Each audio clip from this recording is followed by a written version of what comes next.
Here, and today we are going to go over my Void PvE Titan build. We're going to cover the subclass, the exotic, the mods. The only thing we're really not going to cover in too much detail is the weapons, because those are really interchangeable with this build. Some of my previous ones have been real heavy on the weapons, this one not so much. So let's get right into it. Starting off, we're going to go to our subclass. We are obviously rocking Void. I like to use Ward of Dawn. I think in a team setting it's a lot more helpful than Sentinel Shield. If you were going to take this into solo content, maybe run Sentinel just for the shield throws, but in my opinion Ward of Dawn is going to do you a lot better and it's a lot quicker of a cooldown. We're running Rally Barricade. It's the shortest of the two. The jump is interchangeable. We are running the shield throw because of the exotic that we're using, and we'll get to that in just a little bit. And then I choose Vortex Grenade. You could run Suppressor or maybe Magnetic. It just depends on your preference, but I think Vortex is honestly the best, and it really works with the fragments that we're using.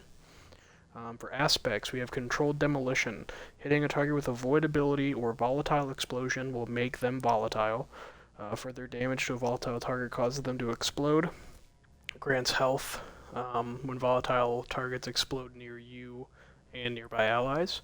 And our second one is Offensive Bulwark. While you have an overshield or inside your Ward of Dawn, your grenade charges faster. It's kind of a hybrid melee grenade build, so this helps a lot. You have increased melee range and damage, and melee final blows extend this. You also gain additional shield throw while in Sentinel Shield. This doesn't really help us considering we're using Ward of Dawn, but since we're using that and we're going to be inside of it, our grenade will charge quicker. Fragments. Echo of Remnants. We have Lingering Grenade Effects. Synergizes with Vortex. And they have increased duration. For second one, we have Echo of Instability. Defeating a target with a grenade grants volatile rounds, and it gives us 10 passive strength. We have Echo of Undermining. Void grenades weaken targets. It helps a lot with the Vortex. It lasts longer, weakens them. It has a pretty wide area of effect. And our final one is Echo of Expulsion. Void ability final blows cause targets to explode. Since we're using a pretty good grenade, like I said, big AoE, and it has the weaken effect, that'll be causing explosions, and our Void melee, which is our shield throw, will be causing explosions, and it gives us passive 10 intellect.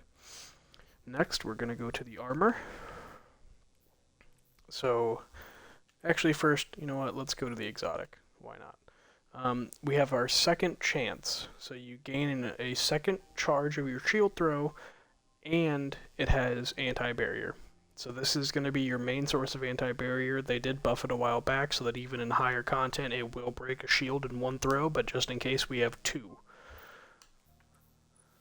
We'll cover the mods in order from helmet to feet. So on the helmet, you always want to go for max resilience, and I tried to get as high to max strength as I could just for that melee recharge, but I got just short, but we're still at tier 9, that's pretty good. So I've got a resilience mod. I'm running Dynamo. We're going to be using our class ability, which is our Rally Barricade, quite a lot. So this is just going to reduce our super cooldown. It's already the shortest, I think, really of any super cooldowns as far as base time. The higher your intellect, that'll reduce it even further. Harmonic Siphon, rapid weapon final blows with a damage type matching our subclass, which would be Void, will create an orb of power. This is a hybrid well orb of power build. Really the wells are just there. With our mod setup, they'll help us get charged with light, and it's kind of a static build that I run. But also picking up wells will then decrease our ability cooldowns. And then Reaping Wellmaker, so after we activate our class ability, our next weapon final blow on a combatant will spawn a Void Elemental well. You'll be popping your barricade quite a bit, so you'll be able to make wells pretty rapidly with just weapon final blows. On our second chance, we have our second resilience mod. This is what I needed to get to over 100 resilience. You might need more than that. It just depends on the stats of the armor you're running. I have overload rounds on just because I was running a Legend Lost Sector to show this build in action, which I'll be uploading both videos at the same time. And that Lost Sector happened to have anti-barrier and overload. This can be interchanged. We have momentum transfer. Causing damage with a grenade reduces our melee cooldown. This is kind of why I said it's a hybrid build. So we're buffing our grenades from our subclass fragments and aspects, but we're focusing on the melee. So by dealing damage with our vortex grenade, it'll just decrease our melee cooldown. And then I have melee wellmaker. We have 2 shield throws. On a red bar, minor add, it's pretty much a one-shot no matter what, so this is just another way to help spawn elemental wells. You could always throw on elemental ordnance, it just depends on which one you want to use. Go to our chest. I have a strength mod, the seasonal damage resistance, and then a concussive dampener. You could throw a sniper damage resistance. It's honestly what I should have done for the lost sector I did, but I didn't.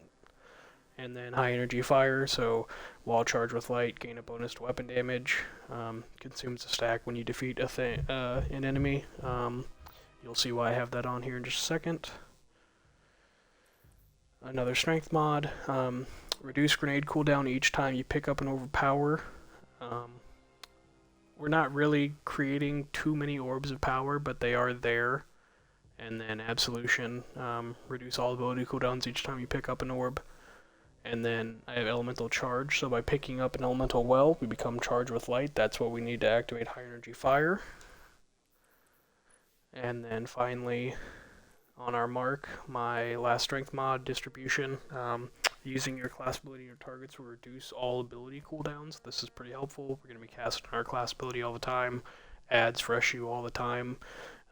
In my build and action video, the lost sector did was on the moon. There were dregs constantly running up to me, so it was proccing quite a bit. Utility kickstart, when you use your class ability energy, you gain it back, so you cast your barricade. You already have a short cooldown time. This is just going to make it faster. And then I have elemental armaments. We are going to be using a void weapon, so this is just another way, you know, if we don't have our class ability, which would be our barricade, or we don't have a shield throw, this is just another way to get a well to then decrease those cooldowns. So I'm running Burden of Guilt. It's a stasis fusion. It's got a major spec. It's pretty good for melting, you know, yellow bar enemies. Really, you just want to have one void weapon. I'm using Sheru's Wrath. It's a void SMG. I've got a really good roll. Another good void SMG could be Funnel Web. I also have Aisha's Embrace, triple tap 4 pulls, pretty good. It's a Void Scout. You just want to have at least one Void weapon. It doesn't necessarily matter what it is. I like glaives a lot. You could use the Enigma. It's a Void Glaive. Glaives are pretty good. I used it in my last Arc build, so it's really personal preference. I'm using Xeno just because there were solar shields in the Lost Sector that I did that you'll see. I always try to have Crown Splitter is the best sword in the game. It's also a void weapon. I try to have multiple types of damage as far as, you know, archetype, so that's why I'm running a void solar stasis. You can run kinetic, Wither Horde. I don't have it on me, but the API is down. Wither Horde is always a great option. The Revision Zero, the new exotic, is pretty good. It alternates as a pulse and a sniper. Thunderlord is good. That's Arc. Sleeper Stimulat's good. Solar. The Hothead, that's my favorite rocket launcher. It's in most of my videos. It's Arc, another good option. So as far as weapon goes, you just want to have one void, and the rest is really up to you. But yeah, so that's my solar, or my, sorry guys, my void PvE Titan build. Like I said, I'll be posting the video of this build in action in the Legend Lost Sector as soon as I post this. So go ahead and give it a watch, give it a like, subscribe, leave a comment, tell me what you think, and I will catch you guys next time.